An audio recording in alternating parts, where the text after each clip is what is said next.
So these are typically used when you are comparing, let's say, so see here, let's say bar chart what it says.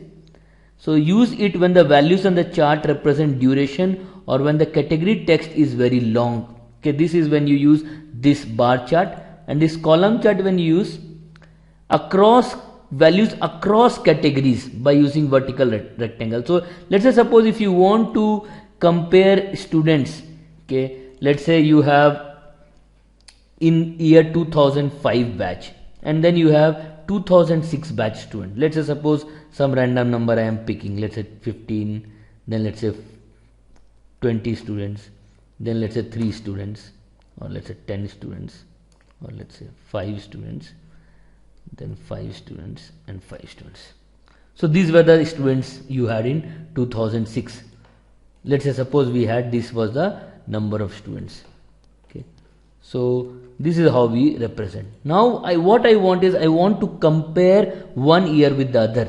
Right? Now if I want to compare one year with the other, and if I want to do that with this pie chart, okay, let's see how that pie chart I can make. I will have to make two pie chart.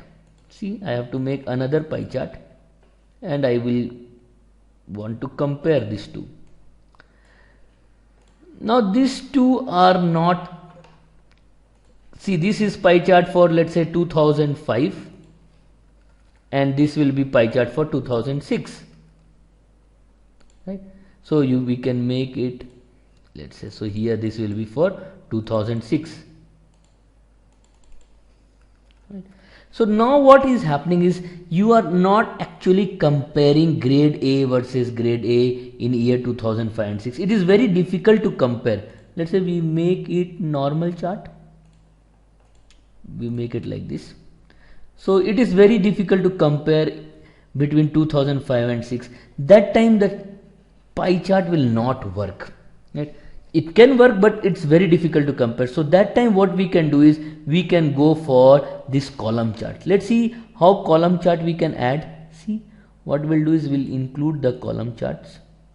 Sorry, just give me 1 minute. What we have is we want to include now the column charts. So you have got the idea that between pie chart and column pie chart for 2 years it is very difficult. So what we can do is we can select column chart. Let's see.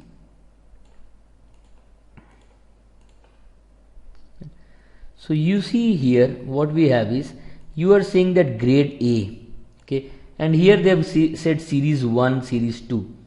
So we can change it, but the idea is that 2005 you had 10 students, in 2006 you had 15 students. Here you had 15 and here you had 20.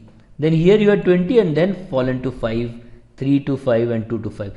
This gives you a comparison of the students across the grade level between in the 2 years. Right? So a better representation is a column chart or it may be a bar chart. So bar chart also you can draw with the same set of data. So you can draw the bar chart also. Both will give you the similar understanding. Whichever way you want to present, so you will get the similar understanding. Right? So the idea is very simple. When you have to represent percentage and all the values are coming to 100%, use pie chart.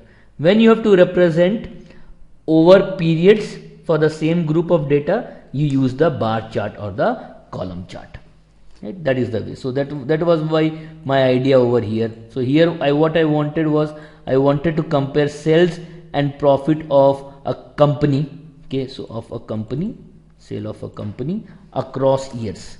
This was I wanted to compare. So I would use I can use a column chart to represent this. So what we'll do is we'll select this and we can represent it through a column chart. Note that this we do not want. In fact, what we have is sales in year 2000. So rather than, so what you have is now they have given, this is the idea. So series 2 we'll name it. So it is sales and this is a profit, and they here instead of years you have 1, 2, 3, 4.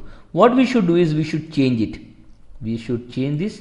If I left click on this and then I do the right click. So let's see, and do the right click. There will be select data. You go to select data, and in this horizontal category, because that was horizontal category, you go to edit and you select your data and you say okay. You say okay. See, your values have come as 2000, 2001, 2002. So that is the way you can represent. And this, what you can do is you can select the data, series to edit, series name. So it is asking for series name, so you put series name. Okay, okay. So see, it has come to sales, and then you say select data, series 3, edit, and you put the series name as profit. Okay, okay. So now you have the sales and profit, right? If you want to remove this, select that and delete it, right? If you want to put a chart name, what you can do is go to layout, chart title, above the chart you see sales versus profit. That is the way you can write. So axis titles, as of now people, they do not know what are these values of 50 to 300, 2000. So what you can do is you can put axis title. So primarily horizontal axis title, what you can put it, you can put years, and if you want to show like this, you can show years going here, and then you can also put vertical axis. You can put rotated, vertical. Let's say rotated, what it will look like? It will look like, let's say in dollar, let's say if I want to write in dollar millions. So if you want to represent like this, you can represent, or if you want to change it, you can make it vertical titles, or you want to make it, you can make it horizontal title. Whichever the way you want, you can represent it. It is up to you. You are the person who will decide what is looking good. Right? So that is what you have, the sales versus the profit. Right? Note that the same thing could be, rather than instead of coming on this page, I may want to not put it on this page. I may want to move it somewhere else in another sheet. What we can do is we select the chart, and here we find move chart. So move chart, where you want to move, let's say I say new sheet, and let's say you want to name the new sheet as sales versus profit. You can enter and you can press OK. So what has happened is the chart has moved over here, sales versus profit, and you can see it over here. Note that you can do all the changes that we discussed over here, design, layout, etc. Right?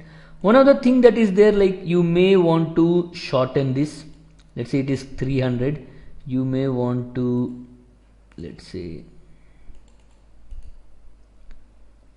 you may want to, let's say instead of 300 going to 300, you may want to put it, let's say 380. Let's sorry, not 380. Let's say I want to put it to 260. So what I can do is I can fix the values. So minimum, let's say fix to 0, and maximum we want to fix it to, let's say 260. What I can do is I can move to 260. Okay, close. So what you see is that the graphs, these have become bigger, right? Or they have grown in vertical height. So now what you can see is, now this increase is clearly visible. Okay, and then you can say that okay, the sales growth have not been that fast. Like initial year the sales growth increased, but after that it is not growing that much. So that can give you some perspective of the chart. So the senior management who is seeing your chart, they may get very good idea about this. Right? So there are lots of ways you can do. So again I am saying that you should work with it. So axis, grid lines, have removed the grid lines, so you can put the grid lines also. If you want no grid lines, none grid line. So all those things you can put. Right? So that is the idea over here. Like, so you go through all these items and see how you can make it much better. Okay. So that was your column or bar chart. You can make it